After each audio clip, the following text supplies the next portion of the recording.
নমস্কার বন্ধুরা, আপনাদের সকলের প্রিয় চ্যানেলে আপনাদের স্বাগত। আজ আমি আপনাদের এমন এক গল্প শোনাব যা হয়তো অনেকেই নিজের জীবনে অনুভব করেছেন কিন্তু প্রকাশ করতে পারেননি, অথবা এমন কিছু যা কল্পনার চাইতেও বেশি রুদ্ধশ্বাস। এই গল্পটি আমাকে আমার এক নাম প্রকাশে অনিচ্ছুক ফলোয়ার পাঠিয়েছেন। তিনি এই গল্পটিকে তার জীবনের এক গোপন অধ্যায় বলে উল্লেখ করেছেন। আমি তার অনুরোধে তার পরিচয় গোপন রেখে আপনাদের সামনে এই গল্পটি তুলে ধরছি। আপনারা জানেন, আমার এই চ্যানেলে আমি সবসময় গভীর আবেগে এবং রোমাঞ্চকর গল্প শোনাই। আজ যে গল্পটি আপনাদের শোনাব তা আপনাদের মনকে এক ভিন্ন জগতে নিয়ে যাবে, যেখানে ভালোবাসা, ভয়, কামনা এবং নিষিদ্ধ আকর্ষণ একাকার হয়ে থাকবে। আপনাদের ভালোবাসাই আমার শক্তি, তাই প্লিজ গল্পটি শোনার আগে আমার চ্যানেলটি সাবস্ক্রাইব করে নিন আর বেল আইকনটি টিপে দিন। তাহলে আপনারা আমার নতুন নতুন গল্প সবার আগে শুনতে পারবেন। আরেকটি কথা, গল্পের কোনো এক ফাঁকে আমি আমার ব্যক্তিগত আইএমও নাম্বারটি দেব, তাই নাম্বারটি পেতে হলে পুরো গল্পটি মনোযোগ দিয়ে শুনতে হবে। এবার শুরু করা যাক মূল গল্প। আমার নাম আয়েশা, তবে এই গল্পে আমি আমার আসল নাম ব্যবহার করব না। আমার এক দূর সম্পর্কের চাচা, যিনি বিদেশে থাকতেন, তার শ্বশুর বাড়িতে আমি কিছুদিন কাজ করতে গিয়েছিলাম।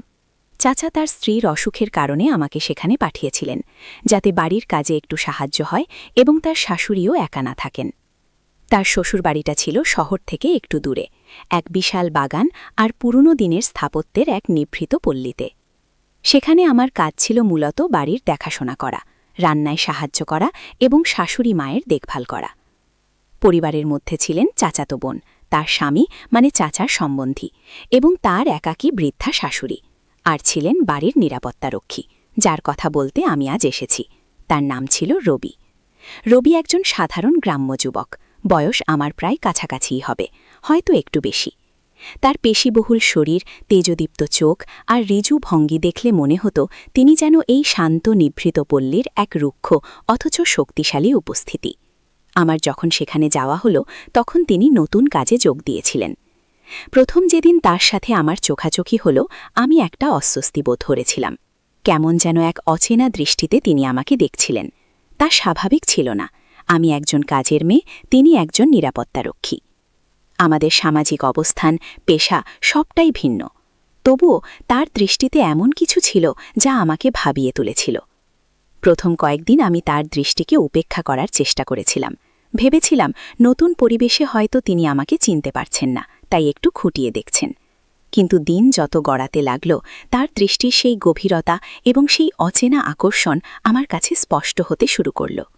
তিনি আমাকে দেখতেন যখন আমি বাড়ির কাজ করছি, যখন আমি বাগানে ফুল তুলছি, এমনকি যখন আমি জানালার পাশে দাঁড়িয়ে বাইরের দিকে তাকিয়ে আনমনা হয়ে আছি। তার দৃষ্টিতে কোনো প্রকার নীচতা বা অশালীনতা ছিল না, ছিল এক ধরনের গভীর পর্যবেক্ষণ, এক ধরনের অব্যক্ত মুগ্ধতা। আমার কাজ শেষ করে যখন আমি আমার ছোট্ট ঘরে ফিরতাম, তখন মনে হতো আজ সারা দিন তিনি আমাকে কতবার দেখেছেন, কি ভেবেছেন তিনি আমাকে নিয়ে। এই প্রশ্নগুলো আমার মনে ঘুরপাক খেত। প্রথমে আমি ভয় পেতাম। একজন নিরাপত্তারক্ষী, যিনি বাড়ির সুরক্ষার দায়িত্বে আছেন, তার কাছ থেকে এমন অস্বাভাবিক আচরণ কি নিরাপদ? আমি আমার শাশুড়িকে কিছু বলতে গিয়েও থমকে যেতাম। তিনি হয়তো ভাবতেন আমি বানিয়ে বানিয়ে কথা বলছি। কিন্তু ধীরে ধীরে সেই ভয়ের জায়গাটা অন্য এক অনুভূতি নিতে লাগল। তার দৃষ্টিতে এমন এক বিদ্যুৎ ছিল যা আমার হৃৎস্পন্দন বাড়িয়ে দিত। যখন তিনি আমার দিকে তাকাতেন, মনে হতো আমার শরীরের ভেতর দিয়ে এক ঠান্ডা স্রোত বয়ে যাচ্ছে। তার চোখের গভীরে আমি খুঁজে পেতাম এক অচেনা ভাষা, যা তিনি মুখে বলতেন না, কিন্তু তার দৃষ্টি দিয়ে আমাকে বোঝাতেন। একদিন আমি বাগান থেকে কিছু ফুল তুলছিলাম। পাশে একটি বড় আম গাছ ছিল, তার ডালে একটা দোয়েল পাখি বসে কিচিরমিচির করছিল। আমি মুগ্ধ হয়ে পাখিটার দিকে তাকিয়েছিলাম। হঠাৎ আমি অনুভব করলাম কেউ দাঁড়িয়ে আছে আমার পেছনে। ঘুরে তাকাতেই দেখি রবি। তিনি তার পরিচিত সেই দৃষ্টিতেই আমাকে দেখছেন। ফুল তুলছেন? তার গলাটা ছিল শান্ত, কিন্তু তাতে এক অদ্ভুত গভীরতা ছিল। আমি সামান্য মাথা নাড়লাম। খুব সুন্দর ফুল, তিনি বললেন। তার দৃষ্টি তখনও আমার দিকে নিবদ্ধ। আমি কিছু বললাম না, শুধু ফুলগুলোর দিকে তাকিয়ে রইলাম। আপনার মতো, তিনি আবার বললেন। কথাটা শুনে আমার বুকের ভেতরটা ধুক করে উঠল। তার এই ধরনের কথা আমার কাছে অপ্রত্যাশিত ছিল। আমি সরাসরি তার চোখের দিকে তাকাতে সাহস পেলাম না। আপনি কি রোজ সকালে এই ফুলগুলো তোলেন? তিনি জিজ্ঞেস করলেন। হ্যাঁ, এবার আমি উত্তর দিলাম। আমার গলার স্বর কাঁপছিল। খুব ভালো লাগে দেখতে, তিনি বললেন, এবং এই প্রথম তিনি আমার দিকে সামান্য হাসলেন। তার সেই হাসিটা ছিল অত্যন্ত সরল, কিন্তু তাতে এমন এক মাদকতা ছিল যা আমাকে আচ্ছন্ন করে ফেলল। আমি মনে মনে ভাবলাম, এই কোন জগতে আমি এসে পড়েছি। এই সামান্য কথার আদান প্রদানে আমার মনে এত তোলপাড় কেন হচ্ছে? সেই ঘটনার পর আমাদের মধ্যে মাঝে মাঝে দু একটা কথা হতো, কিন্তু সব কথাতেই থাকত এক অব্যক্ত অনুভূতি, এক গোপন টান। আমি জানতাম এটা ভুল, তার সাথে আমার এমন সম্পর্ক তৈরি হওয়া উচিত নয়। আমি এখানে কাজের জন্য এসেছি, কোনো নিষিদ্ধ আকর্ষণের খেলায় জড়াতে নয়। কিন্তু মন তো নিজের বশে থাকে না। সবচেয়ে বেশি কষ্ট হতো রাতের বেলা, যখন চারদিক নিস্তব্ধ হয়ে যেত। আমি আমার বিছানায় শুয়ে তার কথাই ভাবতাম।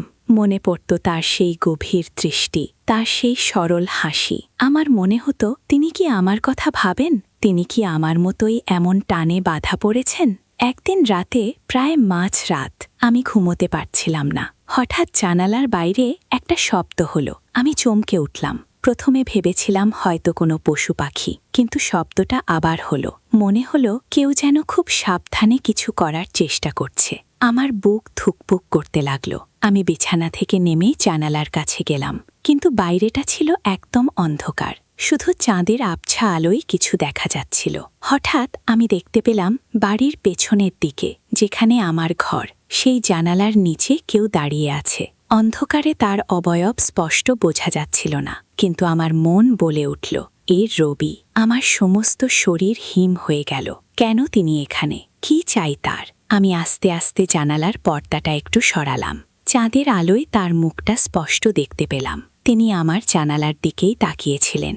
তার চোখে সেই পরিচিত গভীরতা, কিন্তু আজ তাতে এক অন্যরকম আকুতি ছিল। কে? আমি ফিসফিস করে জিজ্ঞেস করলাম। তিনি প্রথমে চুপ করে রইলেন, তারপর আস্তে করে বললেন, আমি। আমার হৃৎপিণ্ড যেন গলায় এসে ঠেকল। কি চাই আপনার? আমি জিজ্ঞেস করলাম। আমার গলার স্বর ভয়ে কাঁপছিল। তিনি জানালার কাছে আরও একটু এগিয়ে এলেন। তার মুখটা এখন প্রায় আমার জানালার কাছের সামনে। তোমার সাথে একটু কথা বলতে এসেছি, তিনি বললেন। তার স্বরটা যেন হাওয়ায় ভেসে এলো। এই অসময়ে? আপনি জানেন এটা কতটা বিপজ্জনক? আমি বললাম, কিন্তু আমার ভেতরের অন্য কোনো অনুভূতি আমাকে চুপ থাকতে বলছিল। আমি জানি, তিনি বললেন, কিন্তু আমি আর থাকতে পারলাম না। কিসের জন্য? তোমার জন্য, তিনি বললেন। সেই মুহূর্তে আমার মনে হলো পৃথিবীটা যেন থেমে গেছে। এই কথাগুলো তিনি কেন বলছেন? আমি কে, আর তিনি কে? আপনি জানেন না আপনি কি বলছেন, আমি বললাম। আমি জানি, তিনি আবার বললেন। আমি জানি তুমিও আমাকে অন্য চোখে দেখো। এই কথাটা শুনে আমার ভেতরটা দুলে উঠল। তিনি কি সত্যি জানেন, নাকি এটা তার নিজের মনের কথা আমাকে বোঝানোর চেষ্টা?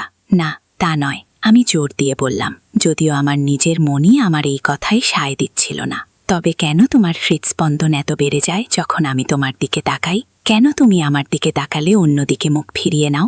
কেন তুমি আমার সাধারণ কথার উত্তরেও এমনভাবে চমকে ওঠো? তার প্রশ্নগুলো আমাকে আরও বেশি করে অস্বস্তিতে ফেলছিল, কিন্তু একই সাথে আমার ভেতরের গোপন অনুভূতিগুলোকে জাগিয়ে তুলছিল। এগুলো সবই আমার মনের ভুল, আমি বললাম। মনের ভুল? তিনি হেসে উঠলেন। সেই হাসিটা চাঁদের আলোয় আরও মায়াবী লাগছিল।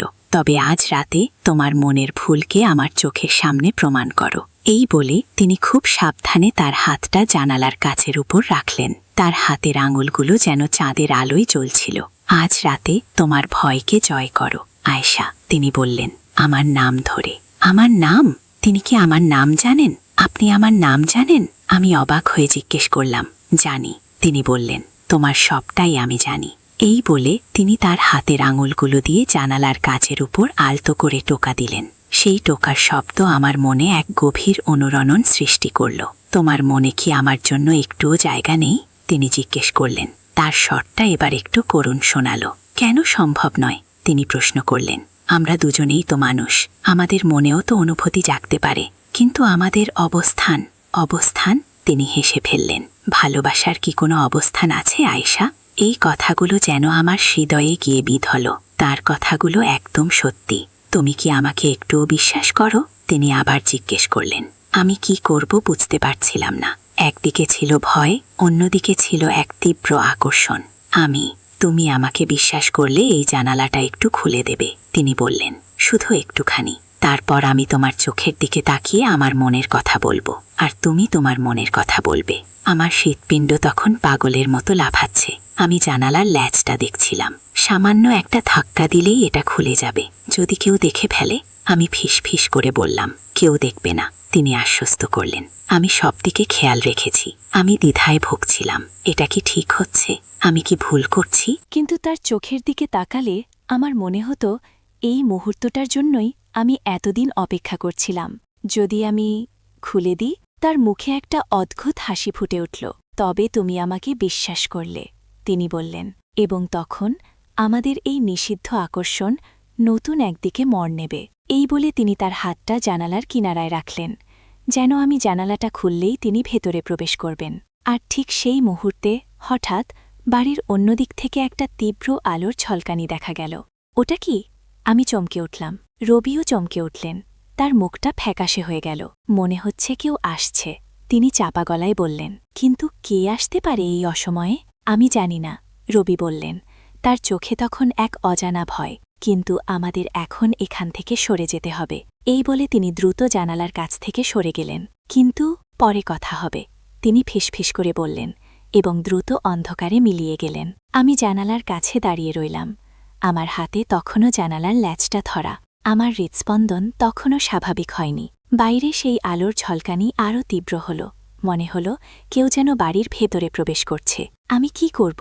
জানালার ল্যাচটা কি খুলে দেব, নাকি সবটা ভুলে যাব? আমার জীবনে এমন এক টানাপোড়েন আগে কখনো আসেনি। বন্ধুরা, গল্পটি এই পর্যন্তই। আপনারা বুঝতে পারছেন গল্পটি এখন কোন দিকে মোড় নিচ্ছে। আয়েশা কি করবে? রবি কি সত্যিই আয়েশার মনে জায়গা করে নিতে পারবে, নাকি এই অসময়ে আগত আলো আর মানুষগুলো তাদের নিষিদ্ধ প্রেমের পথে বাধা হয়ে দাঁড়াবে? আপনারা কি মনে করেন গল্পের পরবর্তী অংশে কি হওয়া উচিত? প্লিজ কমেন্ট করে জানান। আপনাদের মতামত আমাকে পরবর্তী পর্বের জন্য আরও উৎসাহিত করবে। আর হ্যাঁ, যারা এখনও সাবস্ক্রাইব করেননি তারা অবশ্যই সাবস্ক্রাইব করে নিন। পরের পর্বে আবার দেখা হবে। ধন্যবাদ।